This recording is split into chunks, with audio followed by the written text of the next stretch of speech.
inshuti ya bose yo ni inshuti yawe. None muta wewe witwa nde? Simoni Kana wande. Kana ka Mageme wande. Mageme wa Karimunda wande. Karimunda wa Mvukuye wande. Mvukuye mwezi wa mwezi. Uro mu bami. Sinabonye bamwe mutoti ndabazi. Uro mu bami. Mwezi ni mwezi nyene tuzi mwezi gisabo. Mwezi gisabo cyane ni mwezi. Mwezi gisabo. Uro mu nda y'ingoma. Ego nukuri. None barakugendeye abategeka. Bagende basukukuru. Yari mupfaniki urumva ugo sokuru wawe uwo mwezi mupfani. Mwezi dupfanwa kuko yari mwene Mvukuye. Mvukuye niwe yavyara nyene buri ngaho sokuru.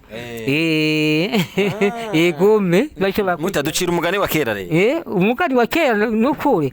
Ha uriho waramye kandi umugani wa kera hari ibintu bavuga bati sokwe niruze sokwe rukurakuye kubami n'abakera sokwe niruze ingo dufata inkorogoto tuze kubaka bagaca baza kubaka inzu y'Igitega rero azaza kubaka inzu tibiti tuze inkorogoto aho babanje kuri nibo mugani bacu hari abahehe bose bazana inkorogoto y'Igitega mutari ikindi kintu ngo kera ngo umugabo ngo hashite ngo acashinga icumu ngo gaca yinjangwa gacarongora umugore w'abandi. Yego cyane byari ibintu by'ibizamere yazana icumu ngo ujya mushinga ntaye mwereka aho yubaka kandi yace yubaka nyine hari shinze bace bamwubakira urupanga aho nyene atahagusabye ibindi bavuze ahubwo bavuga yuko ngo umugabo ngo gwari karatembera ngo yashika imbere y'umuryango ngo yishakira bya bindi sinzi ko mwekera mbe mubavyita gute mu kindi cy'abakera mu kintu cy'abakera yareka tero kwa kuvuga uvuga naga kiye kindi shakera abubu ntibogitaho ndakimutahura mukabo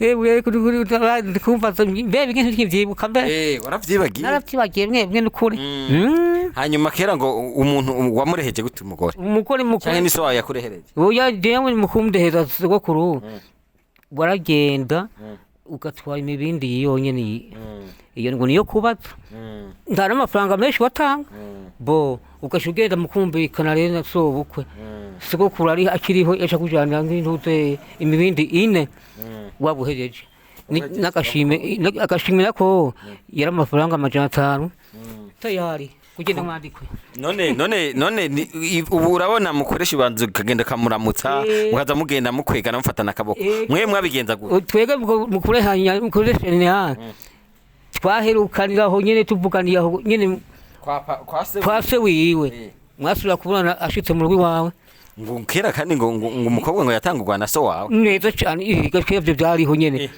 byariho ukavyemera wewe uravyemera nyene byagenda gute tubwire ngo gushitsemo ngo uyu mwana wawe ngo ndagushirise mu mwana wanje uracho heza gigwa nje tuma mwahitaga babanza kugatwise none abo ukwe kibatemera ko abacirise ubu ntibishoboka byahindutse babihindura ubaci babihindura atoya ati bijya byari byakera nayo ubu hari ibyubu nyine by'amajambo y'ubu ubu yamucirise mu gute haha yamucira ibundi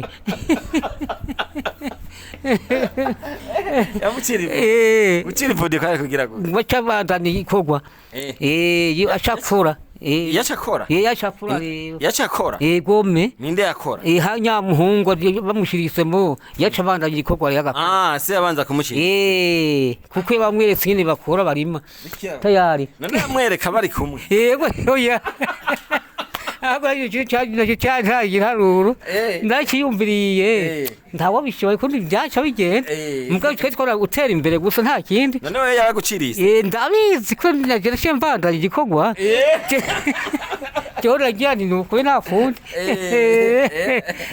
wavuga iti nukuri mutavyumvikana ko abana bakera buba twabona twubaha abavyeyi tukamenya ko atakundi batubeye nyene tuba tukinumya tukagamburukira abavyeyi tugatembera tukabatukiza ibitungwa tukabaragiria none ubwo muta hari umwana yashobora gutukase oya ntibyasho be munciye amanda kazopa shira ye barazira n'umwana tukumuvyeyi bumbi tutuyatutse umuvyeyi wacu wabumenje no bamuhana gute yatutse umuvyeyi baraguhana gose mu bitero by'akarorero ngo guhana nguku bati we ko wawutse umuvyeyi umuvyeyi ameze nk'Imana nuko guca amande kandi turaguhana barabanza bakamujisha gose agatanga inyengo baramuboha yewe ka